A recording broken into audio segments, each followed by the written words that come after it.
লাইলাতুল কদরের রাতের আমল কি? 1 মিনিট। লাইলাতুল কদর মানে শেষ দশক, মানে 5 দিন 5 রাত। শুধু এশার সালাত জামাতে পড়বেন, বাড়ি যাবেন, শুয়ে যাবেন, খাবেন কম, আগে থেকে প্রস্তুতি কি? কম খাওয়া, বাস এটা হলো প্রস্তুতি। প্রস্তুতি কি? হাট বাজার কম।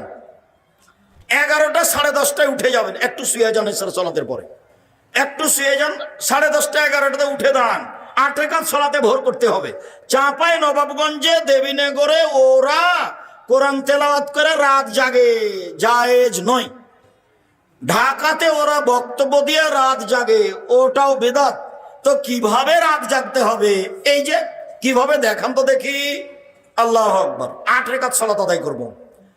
আমি তো হাফেজ নই, কি পড়বো? সূরা ফাতিহা, তারপরে কি?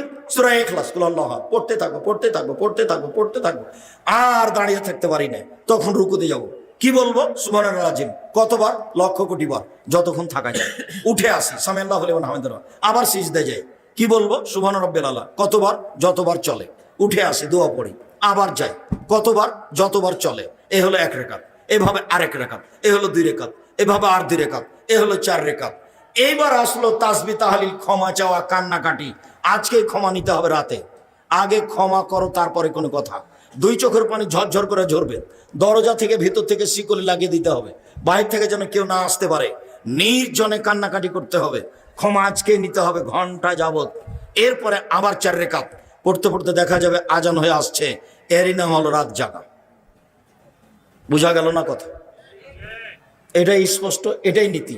আয়েশা রাদিয়াল্লাহু তাআলা আনহা বলেন, আল্লাহর নবী প্রথমে 4 রাকাত পড়তেন। জিজ্ঞাসা করো না তোমরা, তা ছিল কত লম্বা, কত সুন্দর। প্রথমে 4 রাকাত, জিজ্ঞাসা করো না তোমরা, তা ছিল কত সুন্দর, কত লম্বা। জিজ্ঞাসা করো না তোমরা, তা ছিল কত সুন্দর, কত লম্বা। মানে যে যা লম্বা করতে পারে, পরের 4 রাকাত তাই।